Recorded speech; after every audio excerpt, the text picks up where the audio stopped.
Let's welcome Susan Clarke and CrisMarie Campbell. Conflict. It's a source of pain on any team or even any relationship. But what if conflict wasn't good or bad? What if conflict was an energy source for creativity, innovation, and transformation? Susan and I have spent over 15 years working with hundreds of business leaders and their teams. Our clients actually call us the team doctors because we focus on the health of the team in order to get to smart business results. Well, there is the one that refers to us as the dentist. That is true. I think she just hates conflict, not us. I'm not sure. Let's hope so. She keeps bringing us back, so. Have you ever been on a team where two people wouldn't deal with each other, so you had to manage around them? Or have you ever worked with someone where you just wanted to be able to have a good debate and they kept taking it so personally? Or have you ever worked with somebody who has always got to be a battle, like can't we just get along? In these situations, you might think conflict's the problem. Conflict isn't the problem. It's the choice to diffuse it rather than use it. That's the problem. So today we're going to introduce you to two magic ingredients that if you use them in a conflict situation will turn conflict into creativity in an instant. So just a little bit more about us. Well, we are a team. We've been business partners and life partners for over 15 years. Let's just say we've gotten into a lot of conflict. Oh, yeah. Yeah. And we do conflict very differently. We approach it differently, and we have different styles. And we can all agree. no, what we can agree on, I forgot my line. What we can agree on is that conflict and forgetting your lines is a natural and healthy part of any relationship. Yes, it's a natural and healthy part, but that doesn't mean I like it. Conflict terrifies many people, and I've been one of those people. I grew up with an Army colonel father, and as a little person, my dad was big, loud, and scary. And the only thing predictable about him was he was gonna get upset. So every night at dinner, it was like running the gauntlet, hoping he wouldn't blow up. One night, we were stationed in Georgia. We lived in this old historic house, so it was a big kitchen, white kitchen, red curtains over the sink. And we were all sitting around the table. My dad was across from me, and they were making fun of one of my teachers, and I was 13 at the time. Well, I had just gotten to that place where I had had enough. So I stood up, and I said, "Shut up, shut up, shut up!" A little louder than that, though. I didn't want to blow you guys out with the mic. In a nanosecond, my dad was around the table. His hand was on my shirt, and I felt a fist in my face. It was a terrifying moment. I froze. He kept punching. My sister finally pulled him off, and I fell to the floor in a puddle of my own pee. That was a life-changing traumatic event for me. I decided then and there, whoa, it is not safe enough. It's too dangerous. I'm not going to be vulnerable and say how I really feel or show my emotions or my anger. No way. My body made a decision. Anytime there were disagreements, it would flood with fear. And I started to actually seek safety by tracking and managing my external environment, all the people around me. So if there was any tension in the environment, I would ask a question or change the subject or rephrase somebody's inflammatory comments so the other person could hear better. I always made sure I nodded and smiled and kept eye contact. But I took it a step further because I wanted to make sure those power people in my life that they were happy. So I decided I wanted to focus on what they wanted me to become, and I would do that. So I'd been a C or D student. I went to getting all A's. I wasn't an athlete. I went all the way to the frickin' Olympics. I was a Boeing flight test engineer, the most macho part of Boeing. This is not an engineer. And I wound up at a top 5 consulting firm. Ironically, my expertise at that consulting firm, facilitating tough conversations. No surprise, I had spent the requisite 10,000 hours around my dining room table diffusing tension. I had become a professional conflict avoider, facilitating conversations, but never really showing up in them. And while I looked good on the outside, I was terrified on the inside. And I felt like a frickin' fraud. And then I met Susan Clarke. And I saw her work with a group in conflict, but she did it completely different than I did. I mean, she had an opinion, she was passionate. I was like, oh my God. But I knew I wanted to do that. And I'll let her tell you about her. So for me, surfacing conflict saved my life. When I was 23, I had my dream job. I was teaching, life was good. And then I got sick. I started to lose weight, I couldn't keep any food down, I had no energy. I ended up in the hospital. And the doctors kept asking me over and over about my past. They kept wanting to know about my past. And I kept saying, I had a healthy, happy childhood.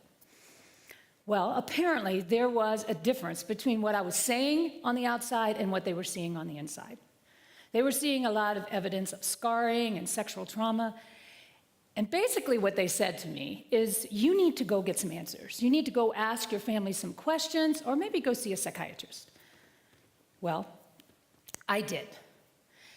And it was like opening Pandora's box. All of a sudden, my happy, healthy childhood became a nightmare. I started to remember these horrible, violent acts, mostly at the hands of a charismatic camp director who no one, including my family, wanted to rattle or disrupt or mess with that image. Well, my life depended on it, so I kept going. I went back to my doctors, and they now had resolved the conflict from the past, so they were able to diagnose me in the present. And they diagnosed me with stage 4 non-Hodgkin's lymphoma. Now, you might be thinking, that sucks. But actually, believe it or not, in that moment, it was sort of a relief. Suddenly, I had something to focus on. I had something that the treatments were distracting me from these crazy memories, the conflict in my family, and that was actually good, until the treatment stopped working. I can still remember the day well when I sat across from my doctor, and she said to me, we don't have any more options. You have about 6 months to live. Suddenly, I found myself with this dying body, these crazy ass memories that no one was really validating or acknowledging. And I realized I was at a critical choice point. I could quit, which actually really frankly seemed like the best bet at that moment. I could keep fighting with my family, with my doctors, with my own memories, or I could get curious.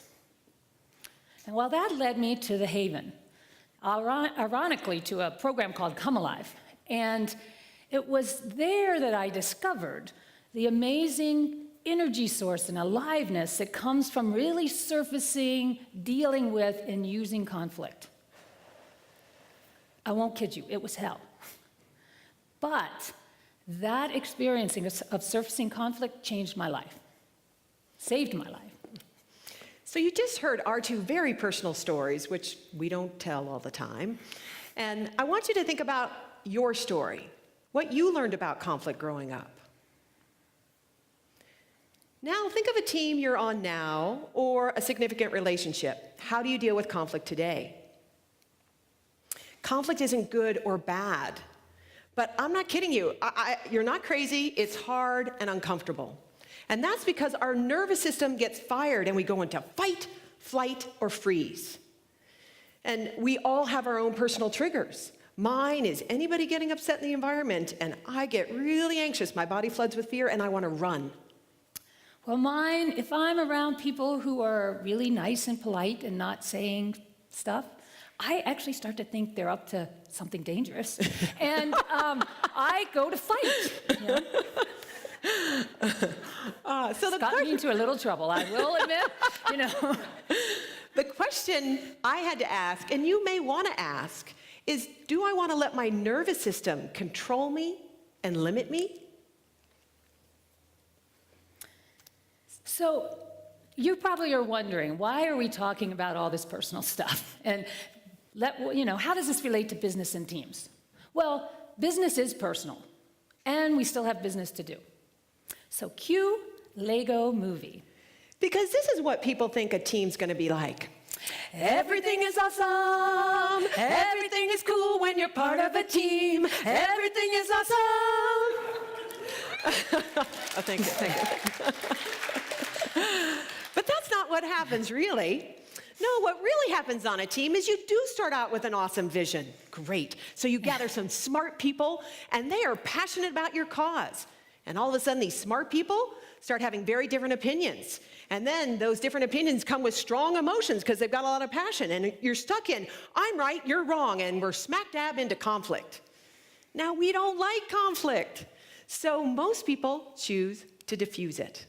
And it could be, you might have a style like me, like, well, okay, we'll do it your way, a peacekeeper style. Or it could be, I'm going to take charge, I'll do it my way. You guys are going to thank me when I get done. It could be, hey, I'm out of here until you guys get done with all that messy stuff, and then I'll come back and do some real work. So teams that do this, they stall. People get disengaged. Worse, they start to undermine each other. And the teams like this don't get to great results. They get to mediocre at best. This disengagement is because people are not using conflict. They're avoiding it or diffusing it. And here's some data from Gallup, and they talk about the different engagement levels. Go ahead. So look at, when you see this, 1/3 of a company is usually disengaged. And let's just talk about that 17.5. Because they say actively disengaged, that's sort of nice and polite for something really bad is going on there. Let's just say, those people, something's going on for them, or they're very dissatisfied with where they are. And we do think this disengagement is because people are not dealing with and surfacing conflict. So we want to talk to you about the 2 magic ingredients that actually transform conflict into creativity in an instant. They are vulnerability and curiosity. So the first magic ingredient, vulnerability. I don't know anybody who actually likes the concept of vulnerability, except for maybe Brené Brown. But in business, you've got to be kidding. Business is a realm of invincibility. And, but we're talking about on a team where relationships matter, and vulnerability is a key. Vulnerability is not about being weak. Vulnerability is the willingness to expose oneself to danger, to take a risk and be honest about what's really happening, to say what you think, feel, and want. And I've got to tell you, I do not like this concept at all. I still say, God, why do I have to be vulnerable? Should I tell him? You were actually arguing about it about an hour ago. She wanted me to take this part. But the benefit, when I have the courage to actually stand up and say what I really think and feel and want, even share my anger, which didn't go well earlier in my life, I actually stop managing you guys, and I land inside my own shoes and I connect from there. And I reclaim more of me, my voice, my emotional and creative expression. And I'm actually pretty good in conflict these days. I'm going to vouch for that. So let's talk about that second ingredient, curiosity. So what curiosity doesn't mean is letting go of my judgments. I often hear people say to me, I don't want to be judgmental. Really? Your judgments, your ability to discern, to imagine, that's one of your greatest gifts. You want smart, opinionated people on your team. You hired them for that. The problem isn't our judgments. The problem is we get stuck to them. We get married to them. We get attached to them. We think we're right. I do this all the time. I know this one. She does. And it's very sticky, What curiosity does mean is the willingness to own my judgments and then get interested and curious about a different perspective. To be willing to consider that there's more than one right way, more than one truth, more than one possibility. And to get over my need to be right. Now for me, that meant that I had to get curious about cancer. I had to consider that cancer wasn't just an enemy. There was something there for me to learn from it. I had to get curious about those memories and quit just burying them down. And I even had to get curious about the difference between my storyline about the past and my family's. So when you combine curiosity and vulnerability in the midst of conflict, that's when you start to use the energy of conflict rather than diffuse it. So let's give you a business case scenario of this. We were working with an IT company, and they were pretty successful. They're successful enough that they were able to acquire, that's the word I'm looking for, acquire a smaller company. And with that acquisition Jane, the president of the smaller company, got planted on the executive team. Now, 3 months into this new deal, the CEO, Frank, of the IT company called us. I'm pretty sure he just wanted us to help him fire Jane. But we came in and we started working with them over a 2-day period. They got to the part where they were talking about their strategy. Jane was vehemently opposed to what the team was proposing. 3 of the guys from the executive team got up, were pointing at her, screaming at her. I actually thought we were going to have to be real medical doctors. I was a little concerned. But then we said, time out, do you remember vulnerability and curiosity? And one of the guys, one of the really angry guys, said, in an angry voice, but he started there, he said, look, okay, I'm going to be vulnerable. I'm going to tell you, Jane, I have been angry and frustrated with you since you joined this team. And I really haven't listened to anything you've said. Now, then he said, and he got curious. He said, I actually want to try to. And he walked over and he sat next to Jane. Now, Jane, she took a breath, which I should do, and she said, this has been really hard. But then she launched into her idea, and you could see light bulbs go off with Joe and the rest of the team because they knew she had a good idea. And they stepped back, redesigned their entire strategy to include Jane's idea. That new strategy catapulted them into the number 3 spot in their industry. So we find this all the time on teams, high caliber people that can't work together. And it's our job to help bring them together and recognize it's not my way or your way, it's a whole new way. And teams and relationships that do this, that utilize vulnerability and curiosity, come up with innovative solutions, not just once, but repeatedly. They bounce back from setback and failure, and people involved feel engaged and alive. So I want to take you back to when I had just 6 months to live, to the last morning of that Come Alive. It was a transformative moment for me. The leaders of the workshop wanted to do a healing circle for me. I have to admit, I was a little skeptical of that. And they invited their friend, Father Jack, a Roman Catholic priest. Now, when he walked into the room in his robes, all hell broke loose. There were some people in that room that had some pretty serious issues with organized religion. That loving, kind healing circle, chaos, mayhem. It was not pretty. Until Father Jack said something. He got vulnerable. He said, you know, I realize I'm representing the church here, and I have made some mistakes. My church has made some mistakes. And then he got curious. He said, I am interested in hearing from you. Well, suddenly, it got very real, very quickly. And people, you know, it was a changing moment because I'd never seen conflict get dealt with like that, such a contentious issue get dealt with vulnerability and curiosity. As a matter of fact, that was the healing. I went back and had to have surgery to remove tumors. They opened me up. The tumors were gone. Now, I really believe that in that moment, that experience of being in a situation where there was that kind of conflict and people dealt with it differently saved me. So we'll leave you with this. Conflict is an energy source for innovation, creativity, and transformation. It's time we stop looking for safety and magic outside of ourselves and recognize the resources we have within and between us to bridge our differences and tap that unlimited renewable resource. So you are capable of amazing things. I know we're out of time now, so I'm going to wrap this up quickly. You are capable of amazing things. So the next time you get stuck in conflict, remember, diffuse it. I mean, oh my God. I just, she blew the punchline. Okay, we're going to be fighting about this later. Yes. Use it, don't diffuse it. Because you too can change the world. One team, one relationship, one conflict at a time. Thank you.